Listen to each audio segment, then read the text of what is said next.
안녕하세요. 반갑습니다. 단 하나의 통합 클라우드 오피스, 폴라리스 오피스 과정에 오신 여러분 진심으로 환영합니다. 지금은 클라우드 오피스 시대라고 할 수가 있습니다. 문서를 컴퓨터에 저장하는 것이 아니고 클라우드, 인터넷에 저장을 해서 언제 어디서나 해당하는 문서 작성을 빠르고 쉽게 진행할 수 있는 것이 가장 중요한 작업 환경이라고 할 수가 있겠죠.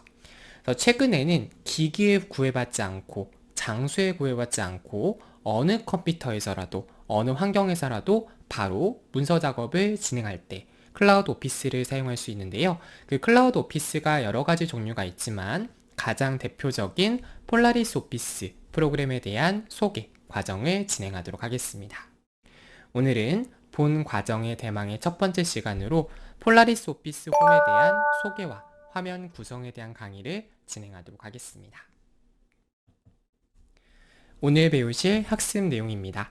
오늘 이 시간에는 크게 세 가지 내용을 바탕으로 수업을 진행을 해볼 건데요. 첫 번째로 폴라리스 오피스는 어떠한 특징을 갖고 있는지, 두 번째, 폴라리스 오피스를 설치하는 방법, 마지막으로 폴라리스 오피스에 대한 화면 구성과 설정 방법에 대해 배워보도록 하겠습니다.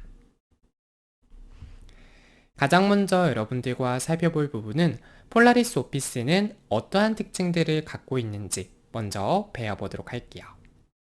제가 폴라리스 오피스를 여러분들께 추천드리는 가장 큰 이유는 모든 문서 형식을 지원한다 라고 하는 것이에요. 무슨 말이냐면 우리나라에서는 문서 작성으로 가장 많이 쓰이는 프로그램으로 한글이라는 프로그램으로 문서 작성을 가장 많이 진행을 하게 되고요. 그리고 어떤 계산 작업을 할 때는 엑셀이라는 프로그램을 많이 사용하게 되고,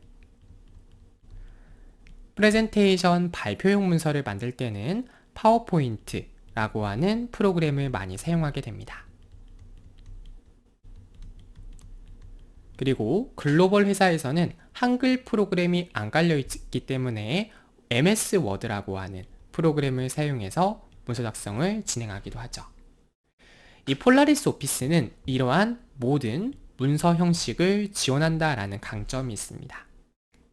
그래서 하나의 프로그램에서 워드, 파워포인트, 엑셀, 한글, PDF 등 다양한 형식의 문서를 새롭게 생성한다거나 또는 기존에 만들어진 문서를 편집한다거나 또는 해당하는 문서에 대한 형태를 변환하고 저장하는 여러 가지 작업을 진행할 수가 있죠. 그래서 여러분들이 한글, 엑셀, 파워포인트, 워드를 개별적으로 구입하거나 설치하지 않아도 폴라리스 오피스를 통해서 한 번에 작업을 진행할 수 있다는 강점이 있습니다. 두 번째 특징은 AI 기술을 통한 사용자 맞춤형 메뉴를 제공한다라고 하는 것인데요. AI다라고 하면 우리가 일명 인공지능이라고 할 수가 있겠죠. 단순히 특정한 메뉴에 대해서 정해진 메뉴를 사용자에게 보여주는 것이 아니라 폴라리스 오피스에 내장된 AI가 사용자의 작업 스타일이라든가 자주 사용하는 메뉴를 파악해서 자동적으로 맞춤형 키 메뉴를 제공해 준다는 거예요. 그래서 여러분들이 번거롭게 예를 들어서 내가 글자에 대한 서식 편집을 자주 한다라고 하면 그것을 내가 여러 번 사용했을 때 자동으로 맞춤형 킥 메뉴가 생성되고 작업을 진행할 수 있다라고 기억을 해주시면 되는 거예요.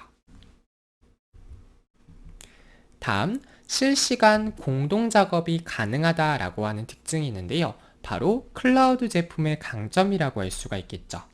폴라리스 드라이브를 통해서 파일을 공유하고 실시간으로 공동 작업을 진행할 수 있습니다. 우리가 컴퓨터에 저장된 파일을 상대방과 공동으로 작업하고자 한다 또는 공유하고자 한다라고 하면 메신저라든가 메일 같은 여러 가지 네트워크를 통해서 별도의 공유 작업을 진행해야 되는데요. 그마저도 실시간으로 공동 작업하는 것은 여간 어려운 일이 아니죠. 그런데 폴라리스라고 하는 프로그램, 클라우드 제품을 사용하게 되면 파일을 공유하는 기능과 실시간 공동 작업 기능이 내장되어 있기 때문에 보시는 것처럼 두 명의 사용자가 동시에 커뮤니케이션을 하면서 문서 작업을 진행할 수 있습니다. 다음, 온라인 이미지 및 동영상을 문서에 삽입할 수 있다라는 강점이 있는데요. 여러분들께서 여러 가지 이미지나 동영상 같은 것들을 문서에 삽입해야 되는 경우가 있을 수가 있겠죠. 이때 저작권 문제가 없는 상업적인 목적으로 무료로 사용할 수 있는 사이트가 픽사베이와 픽셀스라고 하는 사이트예요. 이 사이트에서 제공하는 고해상도의 무료 이미지라든가 또는 유튜브에 있는 동영상을 바로 검색해서 폴라리스 문서에 삽입하는 것도 가능합니다. 그래서 특히 파워포인트 같은 발표용 문서를 만들 때는 단순히 텍스트로만 되어져 있으면 청중 입장에서 굉장히 따분할 수가 있잖아요. 그죠? 그렇기 때문에 청중의 입장에서 최대한 시각적으로 보일 수 있도록 이미지라든가 동영상을 여러 가지 멀티미디어적인 요소를 결합해서 쉽게 디자인을 할 수 있도록 지원한다라고 기억하시면 되겠습니다. 다음, 사용자 친화적인 인터페이스를 갖고 있다라는 것인데요. 이 말은 무슨 말이냐면 여러분들이 다양한 테마 형태를 사용할 수가 있어요. 예를 들어서 나는 화이트 톤이 좋다. 또는 난 이렇게 심플한 톤이 좋다. 아니면 난 이렇게 좀 밝은 톤이 좋다. 이런 식으로 어떤 테마에 대한 색상에 대해서 사용자 정의로 설정을 진행하는 것도 가능하고요. 폴라리스 오피스라는 프로그램 자체가 여러분들이 기존에 사용하시던 한글, 엑셀, 파워포인트, 워드라고 하는 화면 인터페이스를 그대로 끌고 오기 때문에 여러분들께서 편리하고 효율적으로 문서를 작업할 수가 있다는 거예요. 그래서 여러분들이 폴라리스 오피스라는 프로그램을 처음 접해 보신다고 하더라도 기존에 사용하던 한글, 엑셀, 파워포인트, 워드의 화면 구성과 동일하기 때문에 바로바로 빠르게 여러분들이 사용을 해서 회사 업무에 적용할 수 있다라는 강점이 있습니다. 그러면 오늘 배울 두 번째 내용은 폴라리스 오피스를 설치하는 방법과 기본적인 설치 환경에 대해서 먼저 살펴보도록 하겠습니다. 일단 여러분들께서 기본적으로 소프트웨어 사양은 윈도우즈 7 이상, 우리 최근에는 윈도우즈 11까지 나왔는데요. 최소한 윈도우즈 7 이상의 컴퓨터 OS가 설치되어 있어야 된다라는 특징이 있고요. 이 폴라리스 오피스는 모바일에서도 굉장히 특화가 되어 있습니다. 그래서 여러분들이 이 클라우드 제품을 사용하게 되면 컴퓨터에서뿐만 아니라 맥북, 애플 기기라든가 iOS, 아이폰이라든가 아이패드 또는 갤럭시 같은 안드로이드 폰에서도 함께 공동으로 작업을 진행하는 게 가능하다라는 것이에요. 그래서 여러분들이 다양한 OS에 구애받지 않고 사용할 수 있는 프로그램이다. 기억하시면 되겠고요. CPU 같은 경우에는 인텔 코어 i3 이상의 그러니까 가정용 이상의 그런 하드웨어 사양을 설치하시면 원활하게 사용하실 수 있고 램 같은 경우 최소 2GB 이상 그리고 적절하게 권장드리는 거는 4GB 이상의 램의 용량을 사용하시는 것을 권유를 드립니다. 그리고 하드디스크는 최소한 1GB 이상의 파일을 설치해야 되기 때문에 여유 공간이 있어야 된다라고 기억을 하시면 되겠습니다. 그래서 이런 것들은 여러분들이 특별히 기억을 하실 필요는 없고요. 일반적인 사무 작업에 사용할 수 있는 컴퓨터다라고 하면 원활하게 설치할 수 있고 사용할 수 있다라고 기억하시면 되겠습니다. 그러면 폴라리스 오피스 프로그램을 설치하는 방법을 같이 함께 배워보도록 할게요. 여러분들께서 네이버에서 폴라리스 오피스라고 검색을 하게 되면 폴라리스 오피스 공식 사이트에 접속을 할 수가 있게 됩니다. 여기서 우리는 비즈니스라고 하는 메뉴를 클릭을 진행해 보도록 할게요. 그래서 여기 보시면 오피스 소프트웨어라고 되어져 있죠. 선택을 진행해 볼게요. 자, 선택을 하게 되면 완벽한 호환성을 보장하는 무료 오피스 폴라리스 오피스라고 되어져 있습니다. 그래서 여기 있는 창은 닫아주고요. 우리 확장 메뉴 들어가게 되면 제품 중에 폴라리스 오피스 PC가 있고 클라우드가 있습니다. 그래서 우리는 클라우드용으로 할 거기 때문에 폴라리스 오피스 클라우드를 선택을 해주시면 되겠고요. 그 다음에 여기 있는 무료 체험 또는 다운로드를 해서 여러분들이 설치를 진행해 주시면 되겠습니다. 설치를 하시게 되면 기본적으로 언어 설정을 하게끔 되어져 있는데요. 우리 이제 한국어로 할 거니까 한국어를 선택을 해주시고 어느 위치에 파일을 설치할 거냐. 그래서 기본적으로 우리 C 드라이브라고 하는 곳에 저장이 되기 때문에 기본값 그대로 설정을 진행해 주시면 되겠습니다. 그 다음에 동의 및 설치를 하게 되면 폴라리스 오피스 설치가 진행이 될 것이고요. 그 다음에 원활하게 사용을 하기 위해서는 로그인 작업을 진행해 주셔야 되는데 여러분들이 사용하시는 구글이나 페이스북 계정으로 로그인을 진행하실 수 있고요. 또는 계정 만들기를 통해서 클라우드 오피스를 위한 새로운 계정을 생성하는 것도 가능합니다. 그래서 특별히 설치하는 부분에 대해서는 여러분들이 이미 너무나도 많은 프로그램을 설치해 보시고 또 사용해 보신 경험이 있을 거기 때문에 설치에 대한 부분은 여기까지 설명을 좀 드리도록 할게요. 다음으로 폴라리스 오피스에 대한 화면 구성 요소에 대해 공통 화면 구성을 여러분들께 안내 드리도록 하겠습니다. 앞서 설명드린 것처럼 기본적으로 리본 메뉴 스타일, 다시 말해 이렇게 아이콘 형태로 메뉴들이 펼쳐져 있는 디자인으로 화면 구성이 되어 있다라고 기억을 하시면 되겠고요.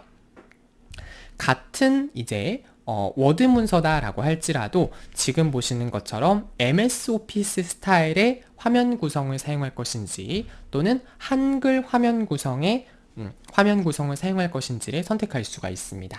그래서 특히 우리 한글이나 워드 문서 같은 경우에는 여러분들이 익숙한 UI를 선택을 해서 오피스 디자인으로 사용하겠다, 한글 디자인으로 사용하겠다 선택을 해서 적용할 수가 있다는 거예요.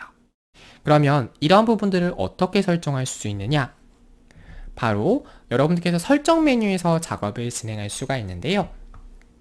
문서 편집창 오른쪽 상단에 보면 설정이라는 메뉴가 있고 여기 보시면 어떤 형식으로 사용할 것인지 선택을 할 수가 있죠. 그래서 마이크로소프트 워드를 하게 되면 MS 화면 구성으로 화면 모드가 변경이 될 것이고 한컴미피스 한글로 하게 되면 한글 화면 구성으로 화면 형태를 변경할 수 있습니다. 또는 파일의 옵션을 클릭해 주시고 옵션 창의 기타에서도 리본 스타일에 대한 설정을 진행할 수가 있죠. 그러면 화면을 바로 한번 이동해서 작업을 진행해 보도록 할게요. 일단 여러분들께서는 폴라리스 오피스 프로그램을 먼저 실행을 진행해 주시면 되겠습니다. 폴라리스 오피스 프로그램을 실행하는 방법은 바탕화면에 있는 폴라리스 오피스 아이콘을 클릭하거나 또는 검색창에서 오피스라고 검색을 하게 되면 폴라리스 오피스 프로그램을 바로 실행할 수 있습니다. 폴라리스 오피스 프로그램을 실행했다면 가장 먼저 이러한 대시보드 창이 보여지게 되는데요. 상단에는 새로운 문서를 만들 수 있는 화면이 보여지고 있고 하단에는 템플릿 요소가 보여지고 있습니다. 또 새로운 문서를 추가한다거나 또는 최근에 작성한 문서를 확인하는 작업도 진행할 수 있죠. 우리는 연습을 하는 거기 때문에 첫 번째에 있는 docx라고 하는 빈 문서를 만들어 보도록 할게요. 더블 클릭하게 되면 새로운 빈 문서가 생성이 되어지는 모습을 확인할 수 있습니다. 우리는 해당하는 부분에 대한 화면 설정을 변경을 진행하고자 합니다. 따라서 오른쪽 상단에 보시면 설정이라고 하는 메뉴가 있고요. 현재는 문서 형식에 따라 자동으로 설정이라고 되어져 있는데 자, 기본적으로 현재 오피스 워드 형태로 되어져 있어요. 그래서 제가 워드 프로그램을 한번 실행을 해볼게요. 그러면 자, 제가 새 문서를 눌러서 보면 화면 구성을 한번 비교해 볼까요? 메뉴가 똑같죠? 홈, 삽입, 디자인, 레이아웃, 참조, 검토, 보기. 홈, 삽입, 디자인, 레이아웃, 참조, 검토, 보기. 이렇게 똑같이 화면 구성이 되어 있습니다. 물론 기능에 따라서 조금 더 이제 기능이 많고 적음의 차이는 있지만 기본적인 화면 인터페이스나 배치에 대해서는 동일한 화면 구성의 스타일을 가지고 있다라고 기억하시면 돼요. 예를 들어서 내가 이러한 화면 구성을 사용하지 않고 나는 한글 화면 구성이 조금 더 편하다 라는 분들도 계실 텐데요. 그러한 분들은 설정에 한컴오피스 한글을 선택해 주시면 바로 한글 형태의 화면 구성으로 변경이 이루어지게 됩니다. 자, 우리는 다시 한번 오른쪽 하단에 있는 시작 버튼 눌러가지고 이번에는 한글이라고 한번 검색을 해볼게요. 그래서 저는 한글 2014 프로그램이 깔려져 있기 때문에 해당하는 프로그램을 한번 실행해 보도록 하겠습니다. 선택을 해서 보게 되면 메뉴를 한번 비교해 볼까요? 파일, 편집, 보기, 입력, 서식, 쪽, 검토, 도구. 마찬가지로 파일, 편집, 보기, 입력, 서식, 보안, 검토 메뉴가 동일하게 구성이 되어져 있다는 거 확인할 수 있고요. 아까 이제 우리가 MS 형태로 했을 때는 메뉴를 쭉 펼쳐지는 형태였다면 한글 형태로 하니까 보시는 것처럼 아이콘, 그림 형태로 화면 구성이 변경되었다라는 거 확인할 수 있습니다. 자, 이렇게 해서 여러분들이 화면 구성에 대한 설정을 자유롭게 진행할 수 있다라고 기억하시면 되는 거고요. 다음으로 설정 메뉴를 통해서 작업을 변경하는 부분을 살펴보도록 하겠습니다. 우리는 상단에 있는 파일이라고 하는 메뉴를 눌러볼 거고요. 제일 하단에 있는 옵션 메뉴를 선택하도록 하겠습니다.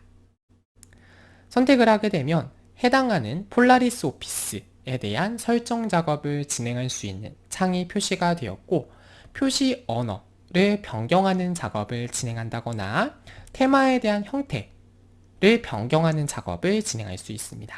예를 들어서 제가 어두운 색으로 하게 되면 화면에 대한 색상 농도가 어두운 색상으로 변경되어진 모습 확인할 수 있죠. 그 다음에 우리는 표시라는 메뉴를 선택하게 되면 서식 기호라든가 인쇄 옵션에 대해 설정을 진행할 수 있습니다.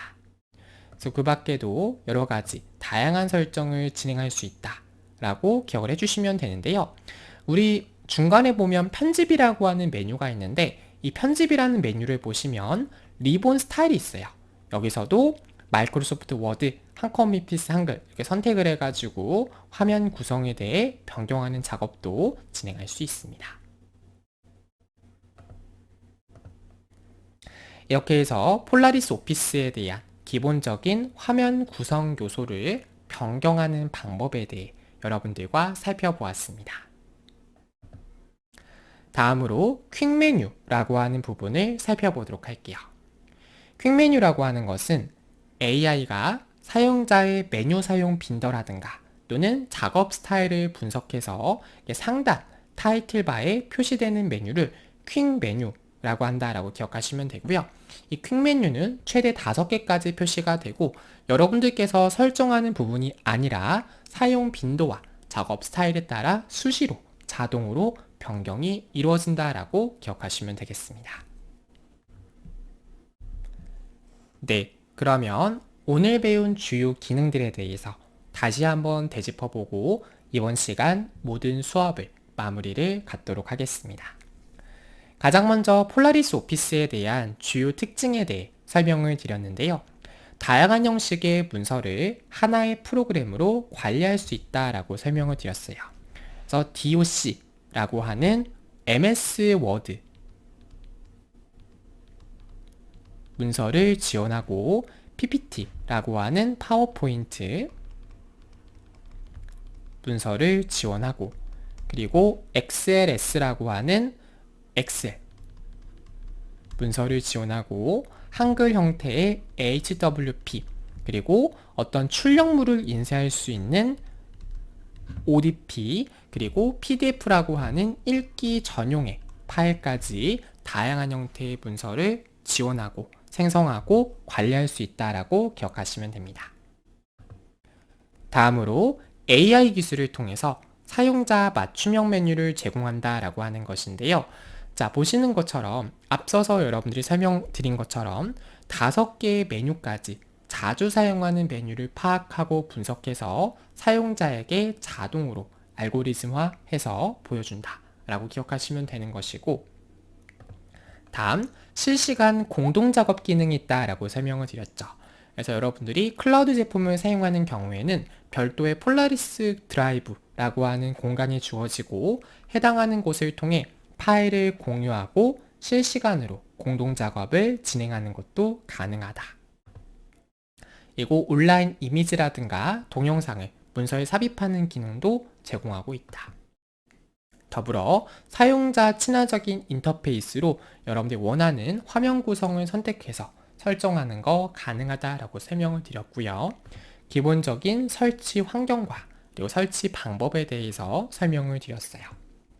그다음에 화면 구성에 대해서 이렇게 워드 같은 경우에는 MS 오피스 리본 메뉴 방식과 한글 리본 메뉴 방식을 사용할 수가 있고, 설정하는 방법은 설정의 메뉴에서 작업을 진행하거나 파일 옵션 메뉴에서 리본 스타일을 설정할 수 있었다라는 부분까지 설명을 드렸습니다. 네, 이번 시간 여러분들과 함께 폴라리스 오피스에 대한 대망의 첫 번째 수업으로 진행을 해보았고요. 다음 시간에는 본격적인 화면 구성에 대한 부분에 대해서 살펴보도록 하겠습니다. 이번 시간 수업은 여기까지 진행하도록 할게요. 수고하셨습니다.